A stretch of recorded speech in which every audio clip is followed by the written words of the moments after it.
The ground trembles beneath 13 tons of muscle and bone as a creature taller than a giraffe takes its next step across the floodplains of what will one day become Argentina.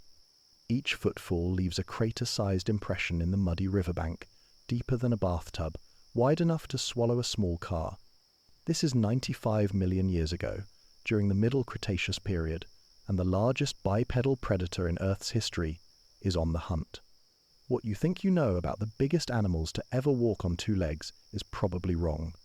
Popular culture has painted a picture of lumbering, tail-dragging monsters, but the fossil evidence tells a radically different story.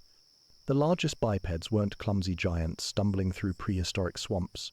They were precision-engineered killing machines, perfectly balanced on two legs, capable of pursuing prey across vast distances with surprising grace. Some could generate bite forces that would crush a small car. Others possessed claws longer than baseball bats. A few developed neural spine sails that towered above their backs like the masts of ancient ships. Before we go further, drop a comment and let me know where you're watching from and what time it is where you are.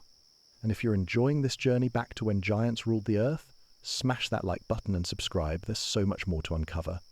The story of bipedal giants begins in the bone-rich sediments of the Hell Creek Formation in Montana, where paleontologist Sue Hendrickson made a discovery on August 12, 1990, that would rewrite our understanding of terrestrial titans. What she found wasn't just another dinosaur fossil, it was the most complete Tyrannosaurus rex ever discovered, a specimen that would become known simply as Sue. When fully reconstructed, Sue's skull measured 141 centimeters long, roughly the length of a compact car. Her hip height reached nearly 4 meters, tall enough that she could have peered over a single-story building. But Sue wasn't even the largest Tyrannosaurus rex ever found. That distinction belongs to a specimen discovered in the Frenchman Formation of Saskatchewan, affectionately nicknamed Scotty. When researchers analyzed Scotty's femur circumference and applied scaling equations developed from multi-taxon regressions, they calculated a mass approaching 8,870 kilograms, nearly 9 tons of pure predator. To put this in perspective, that's heavier than 2 African elephants combined, all balanced on just 2 legs. The engineering challenges of supporting such massive weight on a bipedal frame seem almost impossible by today's standards. Modern ostriches, the largest living bipeds, max out at around 150 kilograms. How did creatures 60 times heavier manage to walk upright without toppling over? The answer lies in a suite of anatomical innovations that wouldn't look out of place in a modern robotics lab. Recent 3-dimensional volumetric modeling of tyrannosaur bodies reveals that their center of mass sat precisely at the hip socket, creating perfect balance over their massive legs. Their tails, once thought to drag on the ground, actually served as dynamic counterbalances, packed with powerful caudofemoralis muscles that could generate enormous propulsive forces. The femoral fourth trochanter, a bony ridge where these tail muscles attach, developed into a massive anchor point in large theropods, clear evidence of the muscular power required for bipedal locomotion at extreme size. The Hell Creek Formation preserves more than just bones. It captures an entire ecosystem frozen in time. The grey-green mudstones and channel sandstones tell the story of a semi-humid floodplain environment, with meandering rivers creating the perfect conditions for fossilization.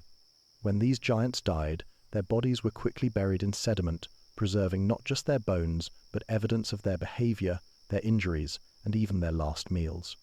But Tyrannosaurus rex, massive as it was, represents just one branch of the bipedal giant family tree.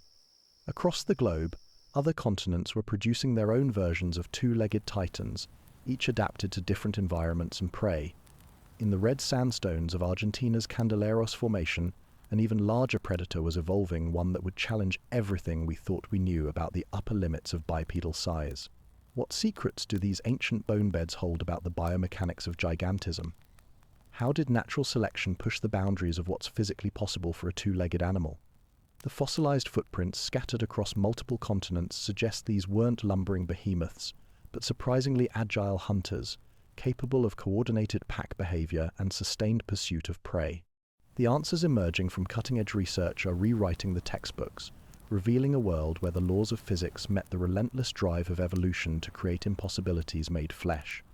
A bone hunter's pickaxe strikes sandstone in the windswept badlands of Neuquén Province, Argentina, and the sound echoes across a landscape that hasn't changed much since the Cretaceous. The year is 1993, and paleontologist Rodolfo Coria is about to unearth something that will shatter every assumption about maximum predator size. Buried in the cross-bedded fluvial sandstones of the Candelaria Formation, at an elevation of roughly 450 meters above sea level, lies the skeleton of what may be the largest terrestrial predator ever to walk the Earth. This discovery would force scientists to confront an uncomfortable truth. Tyrannosaurus rex might not have been the apex bipedal giant after all. The fossil, emerging from the red Argentine rock, belongs to Giganotosaurus carolinii, a carcharodontosaurid whose name literally means giant southern lizard. When Coria and his colleague Leonardo Salgado published their description in Nature 2 years later, the paleontological world was stunned. The holotype specimen, catalogued as MUCPVCH1, revealed a predator that stretched 12 to 13 meters in length, significantly longer than the largest known T. Rex specimens. Mass estimates using limb bone scaling suggested this giant weighed between 6 and 8 tons, placing it squarely in the heavyweight division of bipedal predators. But size was only part of the story. The real revelation lay in the skull architecture. Where Tyrannosaurus possessed a deep, robust skull built for crushing bone, Giganotosaurus had evolved a longer, more slender design optimized for slicing through flesh. The teeth were blade-like, laterally compressed cutting tools, rather than the railroad spikes of its northern cousin. This wasn't a bone crusher, this was a precision slicer, capable of inflicting massive bleeding wounds on prey that dwarfed anything alive today. The Candelaria Formation tells us exactly when and where this giant lived. Radiometric dating places these rocks in the Cenomanian stage of the Middle Cretaceous, roughly 95 to 100 million years ago. The sedimentary environment consisted of medium to coarse cross-bedded sandstones with occasional interdune and playa lake intervals, a semi-arid landscape crossed by seasonal rivers. Giganotosaurus fossils cluster in channel lag gravels, suggesting these predators frequented riverside environments where large sauropod prey came to drink. The biomechanical implications of Giganotosaurus's proportions reveal sophisticated solutions to the challenges of extreme bipedal size. Unlike the heavily built Tyrannosaurs, carcharodontosaurids achieved their massive dimensions through a more gracile approach. Their vertebrae show extensive pneumaticity hollow air spaces similar to those found in modern birds. This avian-style air sac system reduced the density of their torso, making it easier to maintain balance over bipedal legs while still achieving enormous overall size.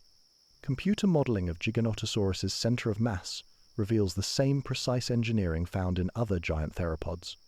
The massive tail, powered by enlarged cauda femoralis muscles, provided both dynamic balance during locomotion and devastating propulsive force during attack.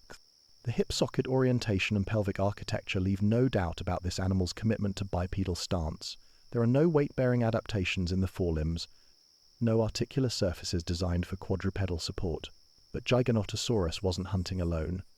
In 2006, paleontologists announced the discovery of Mapusaurus rosier from a nearby bone bed that preserved multiple individuals in approximately 3 meters of red sandstone. The site, catalogued as MCFPV-PH108 near Plaza Huincul, suggested these giants were engaging in cooperative hunting behavior. Body length estimates of 11 to 12 meters placed Mapusaurus in the same size class as Giganotosaurus, and the association of multiple skeletons in a single deposit hinted at pack dynamics that would have made even the largest sauropods vulnerable. The taphonomic evidence from these Argentine sites reveals the violent world these giants inhabited. Bones show stage 2 to 3, weathering on the Behrensmeyer scale, with characteristic hematitic coatings and conchoidal flake scars from prolonged subaerial exposure. The preservation tells a story of drought and seasonal flooding, of carcasses lying exposed on floodplains before eventual burial. Some bones display gnaw marks and spiral fractures, consistent with scavenging by other large predators, evidence of a brutal ecosystem where even apex predators faced competition. The discovery of giant carcharodontosaurids wasn't limited to South America. Across the Atlantic, in the ferruginous sandstones of Morocco's Kemkem group, researchers were uncovering evidence of equally massive bipedal predators. Carcharodontosaurus saharicus, known from skull fragments with reconstructed lengths of 1.6 meters, suggested masses in the 6 to 7 ton range. The deltaic bars and floodplain channels of the Chem preserved a predator guild unlike anything in the modern world. The engineering principles that allowed these giants to function reveal fundamental constraints on bipedal gigantism. Bone strength calculations show that femur circumference scales predictably with body mass, but there are upper limits imposed by material properties of bone tissue itself. Dynamic similarity models suggest that above certain speeds, the bending stresses in weight-bearing bones would exceed safe limits, constraining maximum locomotor performance regardless of muscle power. Yet these constraints didn't prevent carcharodontosaurids from achieving remarkable size. Their success lay in optimization rather than brute force. Longer skulls for more efficient prey processing, pneumatic skeletons for weight reduction, and social behaviors that amplified individual hunting effectiveness. They represent an alternative pathway to gigantism, one that prioritized speed and slicing over the crushing power favored by tyrannosaurs. The question that emerges from the Argentine discoveries is profound. What ecological pressures drove the evolution of such massive bipedal predators? The answer may lie in their prey, the titanosaur sauropods that shared their ecosystem, some weighing upward of 70 tons. Hunting such giants required not just size, but coordination, strategy, and weapons capable of inflicting mortal wounds on animals the size of modern blue whales. How did these predator-prey dynamics shape the very structure of Cretaceous ecosystems? Blood pools in the morning mist as a pack of Mapusaurus tears into the flank of a dying Argentinosaurus, their serrated teeth working like industrial saw blades through hide thick as armor plating. This isn't the Hollywood version of dinosaur predation. This is precision butchery, conducted by animals whose entire anatomy has been sculpted by evolution into the perfect feeding apparatus. Every aspect of their skull design, from the aerodynamic profile to the arrangement of neural pathways, serves a single purpose: converting living sauropod into calories with maximum efficiency. The economics of being a multi-ton bipedal predator are unforgiving. There's no room for inefficiency when you need to consume hundreds of pounds of meat daily just to maintain your metabolic baseline. Recent finite element analysis of carcharodontosaurid skulls reveals a masterpiece of biological engineering. Unlike the bone-crushing bite of Tyrannosaurus, which generated forces up to 57,000 newtons, Giganotosaurus and its relatives evolved what researchers call a slicing bite. Their laterally compressed teeth, some reaching lengths of 8 centimeters, functioned like a battery of curved knives. When driven by jaw muscles capable of generating forces exceeding 20,000 newtons, these dental arrays could slice through muscle and hide with surgical precision. The skull architecture that enabled this feeding strategy required fundamental compromises. Carcharodontosaurid skulls were longer and more lightly built than those of tyrannosaurs, trading raw crushing power for speed and penetration depth. The mandible could open to angles exceeding 60 degrees, allowing these predators to take massive bites from prey animals whose body diameter exceeded their own skull length. Cranial pneumaticity reduced skull weight by up to 30% compared to solid bone construction, enabling faster head movements during feeding frenzies. Stomach content analysis from closely related theropods provides glimpses into the dietary reality of giant bipedal predators.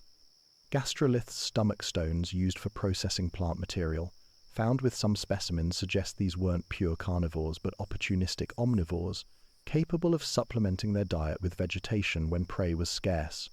Fish scales discovered in association with certain theropod remains indicate these terrestrial giants weren't above wading into shallow water to exploit aquatic resources.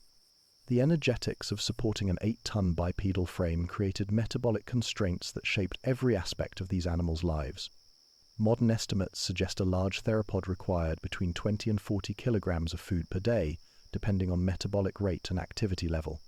This translates to consuming the equivalent of an entire cow every 2 to 3 days, a resource demand that could quickly strip an ecosystem bare without careful management. Cooperative hunting behavior, evidenced by the Mapusaurus bonebed discoveries, represents an elegant solution to the scaling problems of giant predation. Mathematical models show that pack hunting efficiency increases exponentially with predator coordination, allowing smaller groups to take down prey many times their individual size. A coordinated attack by 3 Giganotosaurus could theoretically bring down a 60-ton Argentinosaurus, providing enough calories to sustain the pack for weeks. The prey processing techniques employed by these giants left distinctive signatures in the fossil record. Cut marks on sauropod bones show systematic dismemberment patterns, with predators targeting specific anatomical regions for maximum caloric return.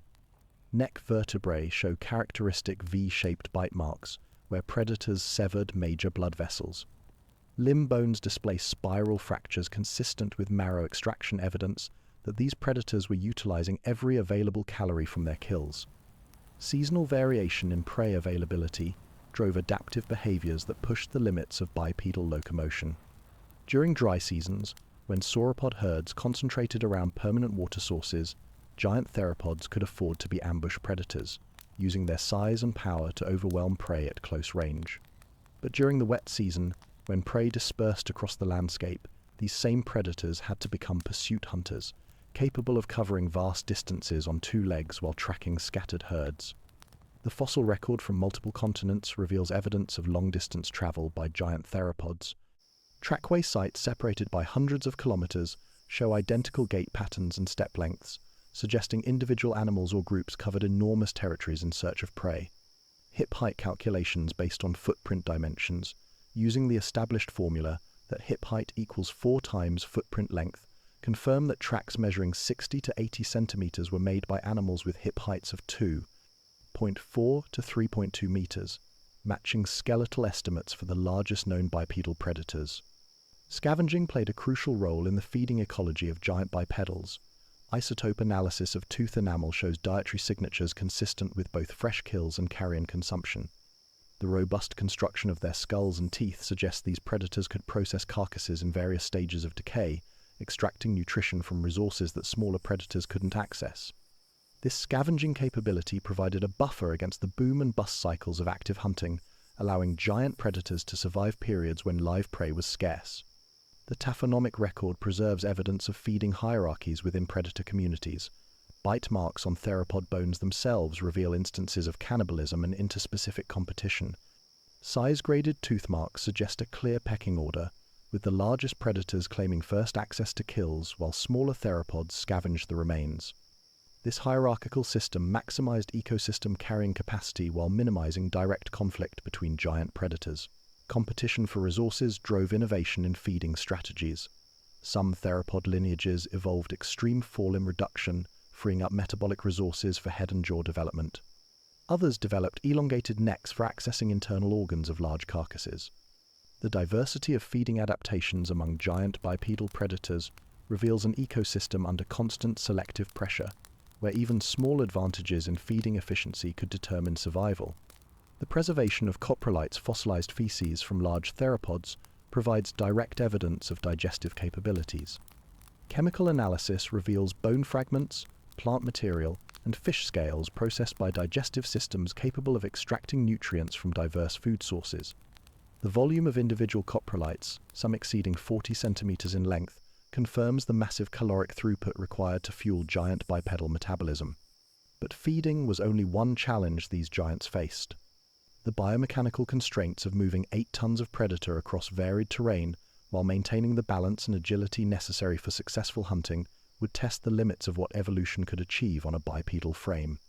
What innovations in locomotion and posture allowed these giants to function as effective pursuit predators rather than lumbering scavengers? The attack begins before dawn, when the mist still clings to the riverbank and the Argentinosaurus herd is most vulnerable. 3 Giganotosaurus emerge from the tree line in perfect coordination, their movements synchronized by vocalizations too low for human ears to detect. The lead animal, a scarred veteran with healed bite marks along her snout, signals the assault with a subsonic rumble that travels through the ground itself. This isn't random violence, this is military precision executed by animals whose social intelligence rivals that of modern wolves. The discovery of cooperative hunting behavior among giant bipedal predators has revolutionized our understanding of Cretaceous ecosystem dynamics. The Mapusaurus bone bed near Plaza Huincul provides the most compelling evidence for pack behavior among giant theropods. Multiple individuals, ranging from juveniles to full adults, died together in what appears to be a single catastrophic event. The size distribution from 7-meter subadults to 12-meter giants mirrors the age structure of modern social predators like lions or wolves. More tellingly, the bone arrangement shows no evidence of fluvial transport or scavenger interference. These animals lived together, hunted together, and died together. Biomechanical analysis reveals why cooperative hunting was essential for giant bipedal predators. Individual Giganotosaurus, despite their massive size, possessed bite forces of only 20 to 25,000 newtons, impressive by modern standards but insufficient to quickly kill prey animals weighing 60 to 80 tons. However, 3 coordinated predators could deliver a combined 75,000 newtons of biting force while simultaneously attacking multiple body regions. Mathematical models show this coordination reduced kill times from hours to minutes, minimizing the risk of injury from defensive counterattacks. The social structure necessary for such coordination required sophisticated communication systems. Cranial endocasts reveal enlarged regions of the brain associated with auditory processing and social cognition. The hyoid apparatus bones supporting the tongue and throat show adaptations for complex vocalization. Some theropod species possessed resonating chambers in their skulls capable of producing infrasonic calls that could travel for kilometers, allowing pack members to coordinate across vast hunting territories. Trackway evidence from multiple continents confirms that giant theropods moved in organized groups. At sites in Argentina, parallel sets of prints show 3 to 5 large predators traveling in formation, maintaining consistent spacing and direction over distances exceeding several kilometers. Stride length analysis indicates these groups could maintain coordinated movement at speeds up to 15 kilometers per hour, fast enough to pursue migrating sauropod herds across seasonal landscapes. The division of labor within theropod packs mirrors strategies employed by modern social predators. Smaller, more agile pack members likely served as coursers, using their speed and endurance to exhaust prey and drive them toward ambush positions. Larger individuals functioned as finishers, delivering the killing bites once prey was immobilized. Juvenile animals probably served as scouts and scavengers, learning hunting techniques through observation and practice on smaller prey. Territory size calculations based on metabolic requirements suggest that a pack of 5 adult Giganotosaurus needed a hunting range of at least 500 square kilometers to sustain themselves year-round. This territorial requirement created a mosaic of pack territories across the Cretaceous landscape, with boundaries likely marked by scent posts and defended through ritualized displays rather than direct combat. The energy cost of territorial battles between 8-ton predators would have been prohibitive for all parties involved. Fossil evidence of healed injuries provides insights into the social dynamics of giant theropod groups. Bite marks on skull bones show patterns consistent with dominance displays rather than predation attempts. The positioning and angle of these marks suggest ritualized combat behaviors similar to those observed in modern social carnivores. Healing patterns indicate that injured pack members received care from group mates, allowing them to recover from wounds that would be fatal to solitary animals. The seasonal behavior of theropod packs adapted to the boom and bust cycles of Cretaceous ecosystems. During wet seasons, when sauropod herds dispersed across wide areas, packs likely split into smaller hunting groups to cover more territory. Convergence sites, marked by dense concentrations of theropod remains, may represent seasonal gathering points, where multiple packs assembled to exploit temporary abundance of prey or for breeding purposes. Reproductive strategies within theropod packs show evidence of cooperative breeding behaviors. Nest sites associated with large theropods contain eggs of varying sizes, suggesting communal laying by multiple females.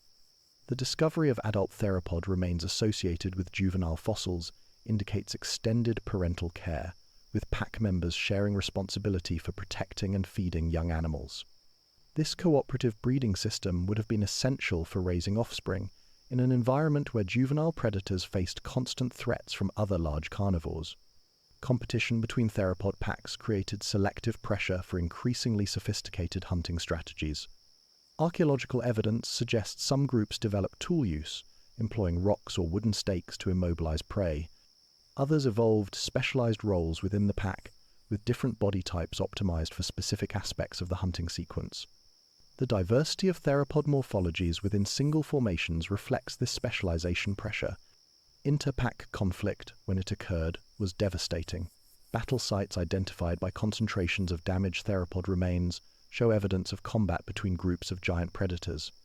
Bite force calculations suggest that a single well-placed attack from an adult Giganotosaurus could inflict mortal wounds on rival pack members. The rarity of such sites indicates that direct confrontation was avoided whenever possible through territorial displays and scent marking. The cognitive demands of pack coordination required neural complexity approaching that of modern mammals. Brain volume estimates for large theropods suggest encephalization quotients comparable to those of crocodilians or large monitor lizards, but with proportionally enlarged regions associated with social processing. The ability to track multiple pack members, coordinate complex hunting sequences, and maintain long-term social relationships represents a level of intelligence that challenges traditional views of dinosaur cognition. Communication within theropod packs extended beyond simple vocalizations to include visual displays, chemical signals, and tactile interactions. Fossil preservation of skin impressions reveals complex patterns of coloration and texture that likely served communicative functions. Specialized glands for producing chemical signals may have allowed pack members to convey information about emotional state, reproductive condition, and individual identity across their hunting territories. The success of pack hunting strategies among giant bipedal predators created ecological ripple effects throughout Cretaceous ecosystems. Prey species evolved increasingly sophisticated defensive behaviors, from herd coordination to specialized sentinel systems. The arms race between cooperative predators and defensive prey drove evolutionary innovation on both sides, ultimately shaping the structure of entire food webs. But even the most successful pack hunting strategies couldn't protect these giants from the catastrophic changes that would soon reshape their world. How did climate fluctuations and geological upheavals test the limits of these social predator systems? The first tremor ripples through the Nemegt Formation at 3:47 in the morning, 70 million years ago, sending a family group of Tarbosaurus scrambling from their riverside resting site. What they don't know, what no living creature can comprehend, is that the volcanic arc stretching across what will become the Kamchatka Peninsula has begun a series of eruptions that will fundamentally alter global climate. Patterns. Within hours, ash clouds will begin their journey around the world, triggering temperature drops that will test every adaptation these giants have evolved for survival. The late Cretaceous was an era of unprecedented geological violence, and giant bipedal predators found themselves caught between shifting continents and changing skies. The Nemegt Formation of Mongolia preserves one of the most detailed records of how giant theropods responded to environmental crisis. Magnetostratigraphic analysis reveals that major predator die-offs coincide precisely with periods of volcanic activity and rapid climate oscillation. Tarbosaurus bata, the Asian cousin of Tyrannosaurus, dominated these ecosystems for millions of years, but their fossil record shows distinct population bottlenecks corresponding to ash layers and evidence of acid rain damage. Bone histology from Nemegt specimens tells a story of environmental stress written in cellular detail. Growth lines in Tarbosaurus femurs show periods of arrested development coinciding with volcanic events recorded in the geological record. During crisis periods, these predators experience stunted growth, delayed sexual maturation, and reduced reproductive success. Some individuals show evidence of nutritional stress so severe that their bones became porous and weak, unable to support their massive bipedal frames. The hydraulic sorting patterns in Nemegt bone beds reveal the catastrophic nature of late Cretaceous environmental changes. Tyrannosaurid skulls are overrepresented relative to postcranial elements, suggesting that many animals died during flash flooding events triggered by volcanic disruption of weather patterns. The durability of skull bones meant they survived transport and burial while lighter skeletal elements were dispersed or destroyed.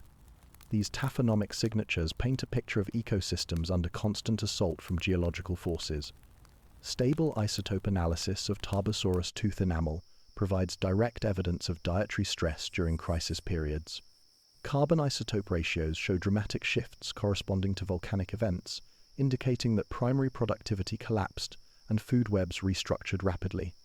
Oxygen isotope signatures reveal temperature fluctuations of up to 15 degrees Celsius within individual lifespans, changes that would challenge even the most adaptable modern ecosystems. The response of giant bipedal predators to environmental crisis reveals remarkable behavioral plasticity. Trackway evidence from multiple formations shows that during stress periods, normally solitary species began forming larger aggregations. Sites in Mongolia preserve evidence of mixed species groups, with Tarbosaurus and the giant ornithomimid Dinosaurus sharing the same pathways and feeding areas. This unprecedented cooperation suggests that even apex predators recognize the value of alliance when facing existential threats. Migration patterns during crisis periods push the limits of bipedal locomotion. Footprint sites spanning from Mongolia to Alaska show evidence of massive predator movements corresponding to climate disruption events. Hip height calculations from these tracks indicate that some individual Tarbosaurus covered distances exceeding 2,000 kilometers, following prey populations as they fled volcanic devastation. The energetic cost of such migrations would have been enormous, requiring these predators to optimize every aspect of their biomechanics for long-distance travel. The collapse of traditional prey bases forced giant predators to exploit novel food sources. Coprolite analysis from crisis periods shows increased plant material in theropod diets, suggesting these carnivores became omnivorous when animal protein became scarce. Gastroliths associated with Tarbosaurus remains indicate they developed the ability to process fibrous vegetation, fundamentally altering their digestive physiology in response to environmental pressure. Some theropod lineages responded to crisis through rapid evolutionary change. The late-surviving Tyrannosaurid Zhuchengtyrannus from China shows cranial adaptations for processing a broader range of prey items, including fish and small vertebrates. Their maxillar proportions suggest a shift toward more generalized feeding strategies, abandoning the extreme specialization that had characterized earlier giant predators. Innovation under pressure led to remarkable technological adaptations. Evidence from Nemegt sites suggests some theropod groups developed primitive tool use during resource scarcity periods. Bone fragments with artificial wear patterns indicate possible use as digging implements for accessing buried food sources or constructing shelter. While controversial, these finds hint at cognitive flexibility that allowed some giant predators to survive when traditional hunting strategies failed. The social structure of theropod communities underwent dramatic reorganization during crisis periods. Breeding sites from this era show evidence of communal nesting, with multiple species sharing the same rookeries for protection. Egg-laying patterns suggest synchronized reproduction aimed at overwhelming predation pressure through sheer numbers. This reproductive strategy, while risky, appears to have been successful in maintaining population viability during the worst environmental disruptions. Competition for dwindling resources intensified conflicts between giant predator species. Battle sites from the late Cretaceous show evidence of interspecific violence on a scale not seen in earlier periods. Bite marks on Tarbosaurus bones match the dental patterns of Dinosaurs, suggesting that normally herbivorous giants were driven to predation when plant food became unavailable. The breakdown of traditional ecological roles created chaos in predator hierarchies. Volcanic winter events triggered by massive eruptions created conditions that pushed theropod thermoregulation to its limits. Some giant predators appear to have developed seasonal migration patterns to track optimal temperature zones, with fossil evidence suggesting north-south movements corresponding to volcanic cooling events. The metabolic costs of maintaining body temperature during extended cold periods may have exceeded the carrying capacity of late Cretaceous ecosystems. The preservation of soft tissue impressions from this period reveals adaptations for crisis survival. Some theropod species show evidence of increased subcutaneous fat storage, similar to modern animals preparing for extended famine periods. Others developed more efficient circulatory systems for conserving body heat during volcanic winters. These physiological changes represent rapid evolutionary responses to unprecedented environmental challenges. But perhaps the most remarkable adaptation was behavioral. Evidence suggests that some giant theropod populations developed cultural transmission of survival knowledge, with learned behaviors passing from generation to generation. Sites with multi-generational occupation show consistent patterns of resource exploitation and shelter construction that suggest taught, rather than instinctive, responses to environmental crisis. The late Cretaceous crisis tested every aspect of giant bipedal predator biology, from basic locomotion to complex social behaviors. Those species that survived did so through unprecedented flexibility and innovation. But these adaptations came at a cost, fundamentally altering the nature of what it meant to be a giant bipedal predator. How did these environmental pressures reshape the very anatomy and behavior of Earth's largest walking predators, setting the stage for their final evolutionary chapter? A lone Tyrannosaurus moves through the failing light of the late Cretaceous, her massive form silhouetted against a sky streaked with volcanic ash. She is among the last of her kind, though she cannot know it. 66 million years ago, in what will become the Badlands of Montana, the final chapter of the age of giant bipedal predators is being written in bone and stone. The Hell Creek Formation beneath her feet preserves the dying gasps of an ecosystem that has dominated terrestrial environments for over 100 million years. This is the end of an era, but it's also the culmination of evolutionary refinement that pushed bipedal gigantism to its absolute limits. The uppermost layers of the Hell Creek Formation, constrained by argon-argon dating to the final 1.2 million years before the Cretaceous-Paleogene boundary, contain the most massive bipedal predators ever discovered.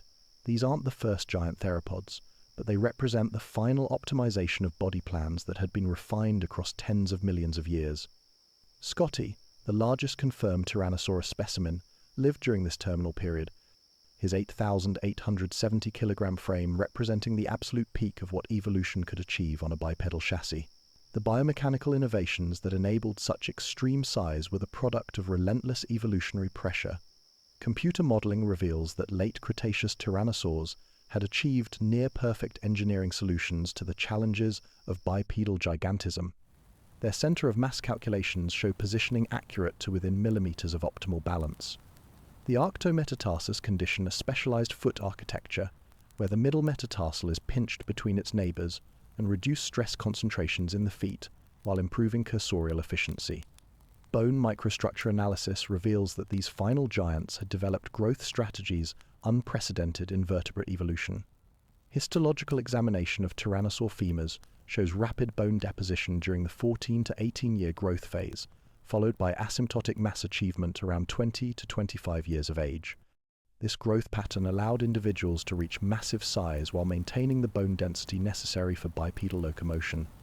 Annuli and lines of arrested growth counted in some specimens reached 28 years, indicating lifespans that allowed for extensive learning and social development.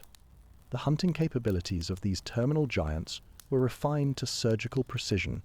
Finite element analysis of Tyrannosaurus skulls reveals bite force generation capabilities reaching 57,000 newtons, equivalent to the weight of a medium-sized truck applied through teeth designed for penetrating bone. The cranial pneumaticity and fused nasal bones created a skull architecture capable of withstanding these enormous forces while minimizing weight. This combination of power and efficiency made late tyrannosaurs the most formidable predators in terrestrial ecosystem history. But power meant nothing without the ability to deliver it effectively. Trackway evidence from the final Cretaceous reveals that giant tyrannosaurs maintained surprising agility despite their massive size.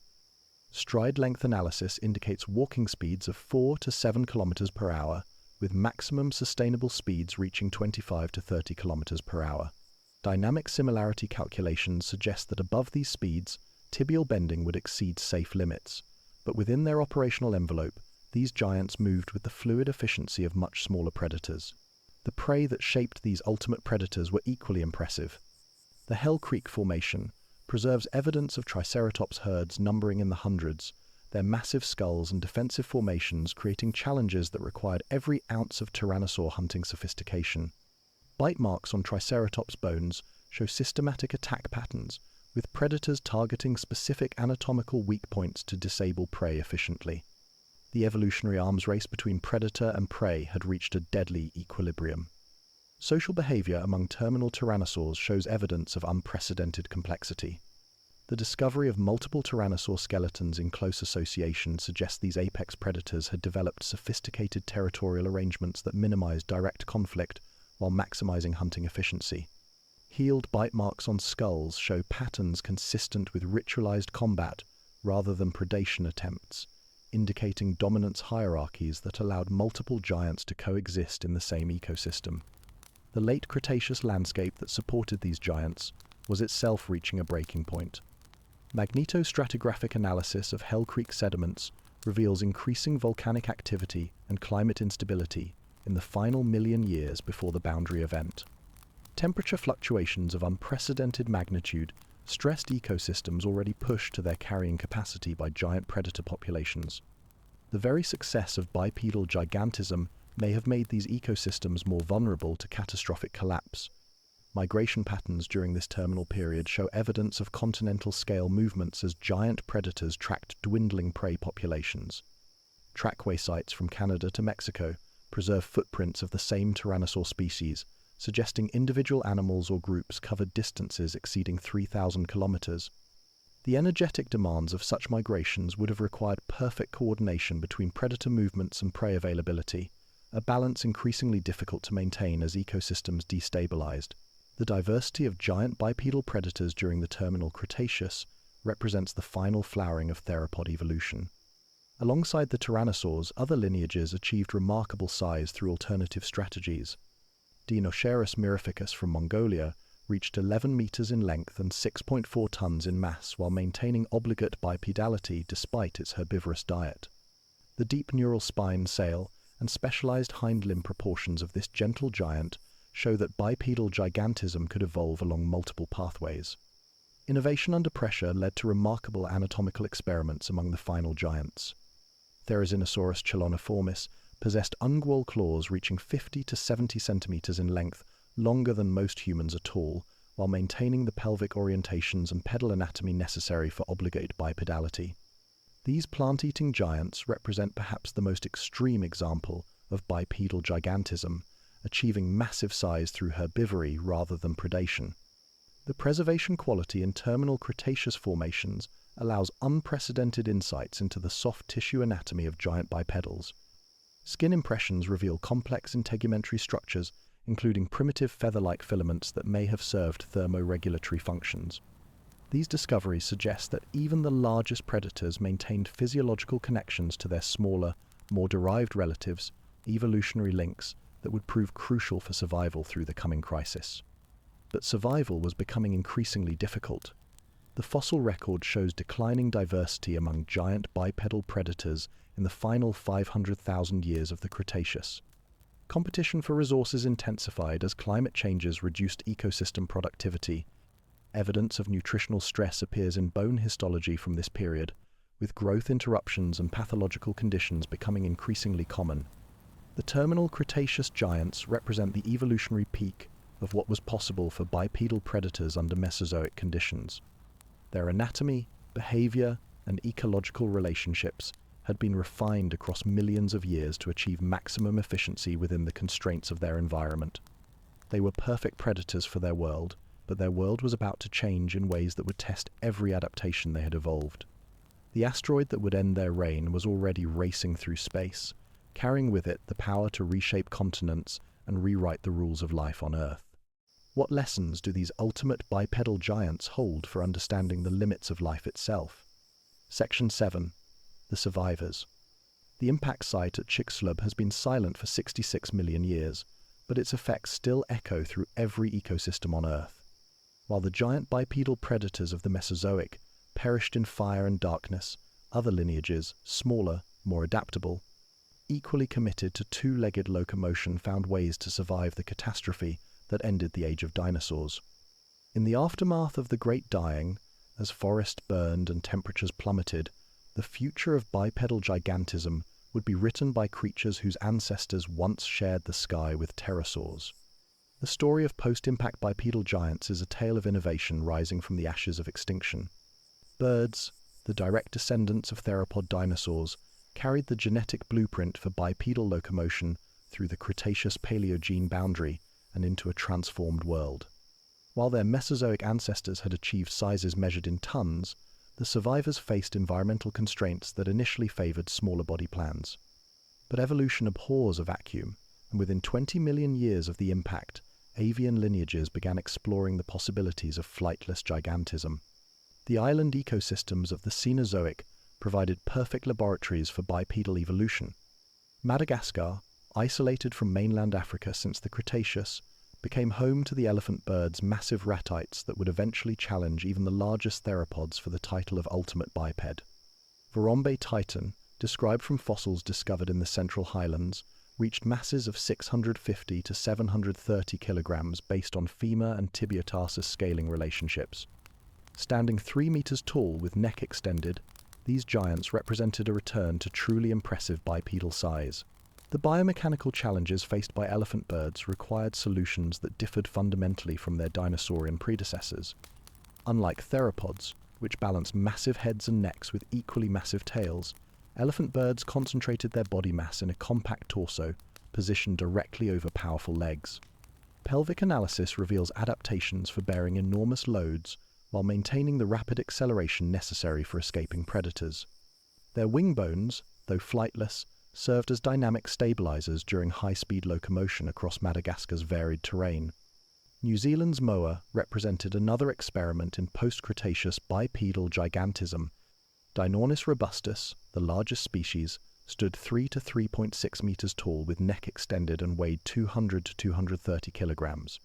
Their pelvic morphology indicates obligate bipedality, with no adaptations for quadrupedal support despite their massive size. Unlike their Mesozoic predecessors, moa achieved gigantism through herbivory, developing gizzards capable of processing the toughest plant materials New Zealand's ecosystems could provide. The extinction of these island giants reveals the fragility of isolated bipedal ecosystems. Human arrival in Madagascar around 2,000 years ago coincided with the rapid disappearance of elephant birds, while Polynesian colonization of New Zealand led to moa extinction within centuries. These pattern matches suggest that large bipedal herbivores, despite their impressive size, remained vulnerable to hunting pressure and habitat disruption in ways their predatory ancestors had not been. Continental ecosystems also experimented with post-Cretaceous bipedal gigantism, though with different constraints and outcomes. Pleistocene Australia hosted Procoptodon galea, a sthenurine kangaroo weighing 200 to 240 kilograms that likely employed bipedal striding rather than the hopping locomotion of modern kangaroos. Lumbar and pelvic morphology suggest these giants used a walking gait more similar to ground birds than to their smaller relatives, representing an independent evolution of large-scale bipedality in marsupials. The biomechanical principles governing Cenozoic bipedal giants differed significantly from those of their Mesozoic predecessors. Modern ostriches, the largest surviving bipeds at 90 to 156 kilograms, demonstrate the upper limits of bipedal performance under current atmospheric and gravitational conditions. GPS tracking and force plate studies reveal peak speeds of 60 to 70 kilometers per hour performance that exceeds the calculated maximum speeds of giant theropods by a factor of 3 or more. This speed differential reveals fundamental changes in the selective pressures shaping bipedal evolution. Mesozoic giants operated in ecosystems where size provided protection from predation and access to large prey. Cenozoic bipeds faced different challenges, particularly from mammalian predators that emphasize speed and endurance over raw size. The result was evolution toward lighter, more cursorial body plans that sacrificed maximum size for enhanced locomotor performance. The neural architecture of surviving bipedal giants shows remarkable conservation of the motor control systems first developed in theropod dinosaurs. Brain imaging studies of modern large birds reveal neural pathways virtually identical to those reconstructed from dinosaur endocasts. The basic software for bipedal balance and locomotion, refined across 150 million years of theropod evolution, continues to operate in every modern bird, from hummingbirds to ostriches. Developmental biology provides insights into the genetic constraints that limit modern bipedal gigantism. Growth factor regulation in large birds shows trade-offs between size and metabolic efficiency that may explain why no post-Cretaceous biped has exceeded the mass of elephant birds. The regulatory networks controlling bone growth and muscle development appear to have upper limits that prevented birds from matching the extreme sizes achieved by their dinosaurian ancestors. Climate change during the Cenozoic created additional pressures that shaped bipedal evolution. The cooling trend that characterized much of the era favored animals with high surface area to volume ratios and efficient thermoregulation. Giant bipeds, with their necessarily large body masses and reduced surface area, faced increasing energetic costs for temperature maintenance. This may explain why most Cenozoic giants were restricted to tropical or subtropical environments. The role of predation pressure in shaping modern bipedal gigantism cannot be overstated. Unlike Mesozoic ecosystems dominated by other large reptiles, Cenozoic environments were increasingly controlled by mammalian predators with sophisticated pack-hunting behaviors. Large bipedal herbivores became primary targets for everything from saber-toothed cats to early human hunters, creating selective pressure for defensive adaptations rather than simple size increase.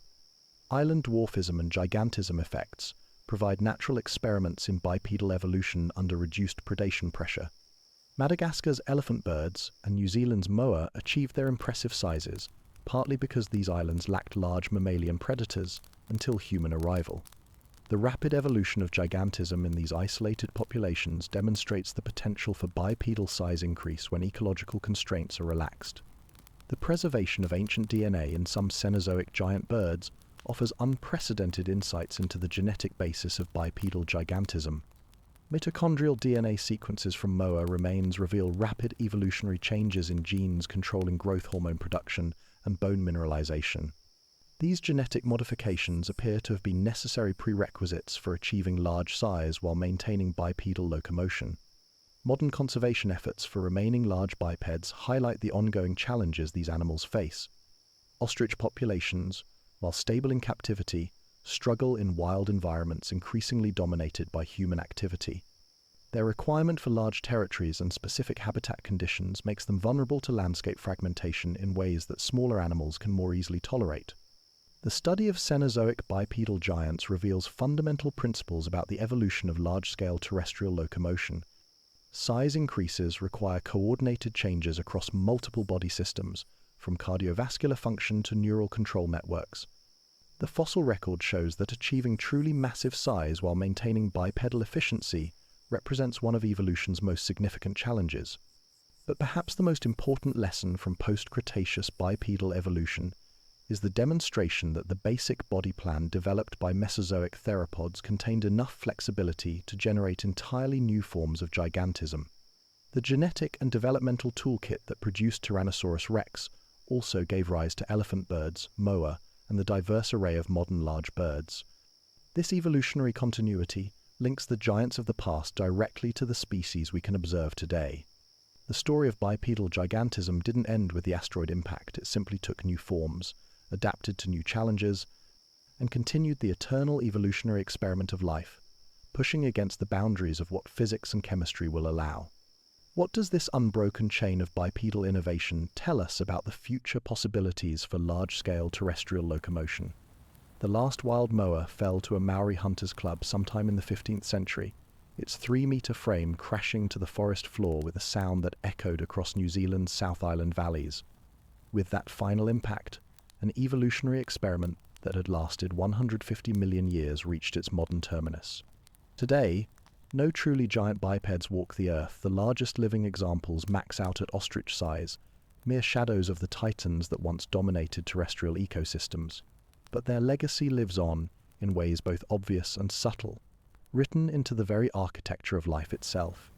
The story of bipedal giants forces us to confront fundamental questions about the limits of life and the patterns that govern evolution across deep time. Modern biomechanics research continues to unlock secrets from the fossil record of giant bipeds, revealing engineering principles that inspire contemporary technology. The arctometatarsus foot structure of Tyrannosaurs has influenced the design of prosthetic limbs for human amputees, while the pneumatic bone architecture of giant theropods provides models for ultra-lightweight aerospace materials. The balance control systems reconstructed from dinosaur neural pathways inform robotics projects attempting to create bipedal machines capable of traversing rough terrain.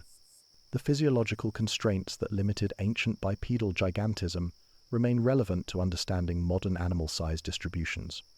Metabolic scaling laws derived from theropod studies help predict the energetic costs of maintaining large body size under different environmental conditions.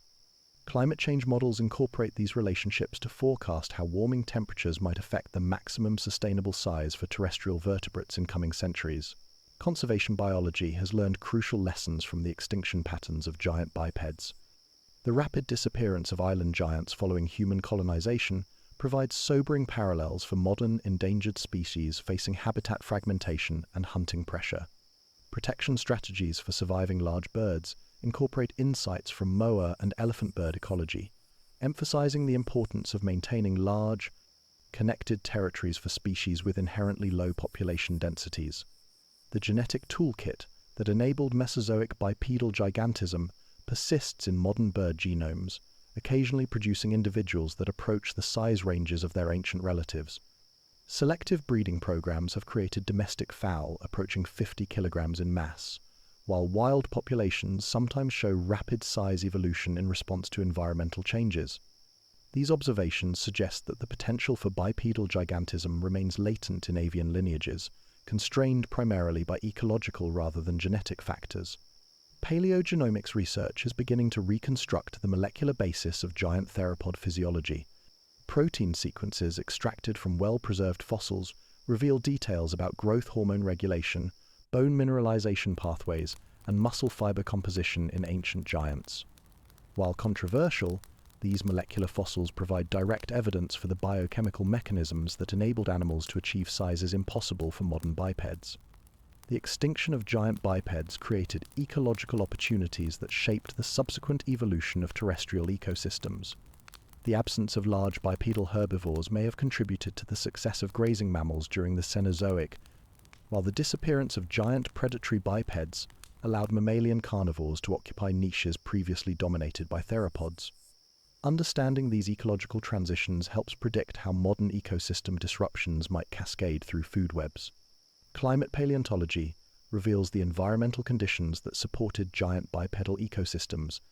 Atmospheric oxygen levels, carbon dioxide concentrations, and global temperature patterns during the Mesozoic created a world fundamentally different from today's Earth. Some researchers argue that current environmental conditions could not support the metabolism of truly giant terrestrial animals, regardless of their evolutionary heritage. The cultural impact of giant bipeds extends far beyond paleontology, influencing art, literature, and popular understanding of evolution itself. Public fascination with dinosaurs has driven scientific funding and educational outreach in ways that benefit all areas of biological research. Museums housing giant theropod skeletons report that these exhibits generate more visitor engagement than any other displays, creating opportunities to communicate complex scientific concepts to broad audiences. Technological advances in fossil preparation and analysis continue to reveal new details about giant bipedal anatomy and behavior. Three-dimensional printing allows researchers to create accurate replicas of fossil bones for biomechanical testing, while CT scanning reveals internal structures invisible to traditional preparation methods. Virtual reality reconstructions enable scientists to experience the movement and proportions of extinct giants in ways that static displays cannot convey. The philosophical implications of bipedal gigantism challenge anthropocentric views of evolution and intelligence. Giant theropods achieved remarkable behavioral sophistication while operating with brain sizes smaller than those of many modern mammals. Their success demonstrates that evolutionary solutions to complex problems can take forms very different from those seen in contemporary animals, cautioning against assumptions about the relationship between neural complexity and adaptive success. Astrobiology incorporates lessons from terrestrial bipedal gigantism when modeling possible life forms on exoplanets. The biomechanical principles that govern dinosaur locomotion help establish size limits for hypothetical organisms under different gravitational and atmospheric conditions. Understanding how Earth's giant bipeds solved problems of balance, thermoregulation, and resource acquisition provides templates for predicting alien morphologies. The ongoing discovery of new giant bipedal species continues to expand our understanding of what was possible during the Mesozoic.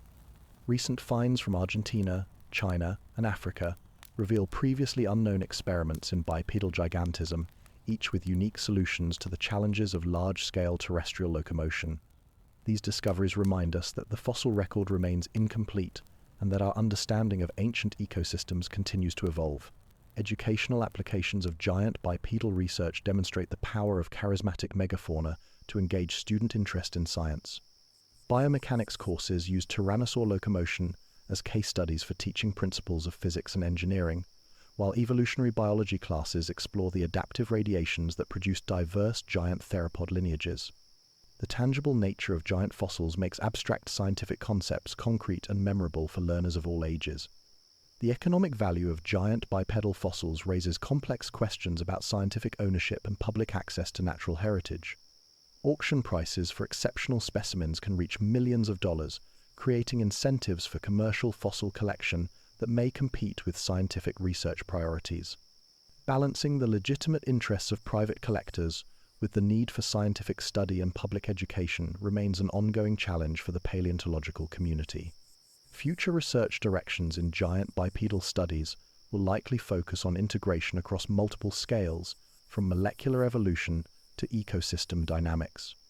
Advanced imaging techniques may reveal soft tissue details currently invisible in fossils, while improved dating methods will provide more precise temporal frameworks for understanding evolutionary patterns. Computational modeling will enable increasingly sophisticated reconstructions of ancient behavior and ecological relationships. The legacy of giant bipeds ultimately lies not in their extinction but in their demonstration of life's remarkable creativity when faced with physical and environmental challenges. They showed that evolution could take the basic vertebrate body plan and scale it up to sizes that seem to defy physics, creating predators and herbivores that dominated their world for over 100 million years. Their success required innovations in anatomy, physiology, and behavior that pushed the boundaries of what was possible for terrestrial life. As we face our own era of rapid environmental change and ecosystem disruption, the story of giant bipeds offers both warning and inspiration.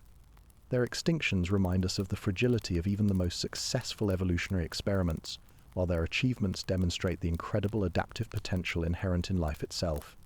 The ground may no longer shake beneath the footsteps of titans, but their genetic legacy continues to walk among us in every bird that has ever taken flight or stride. We're only scratching the surface. The next story is even wilder. Subscribe before it drops.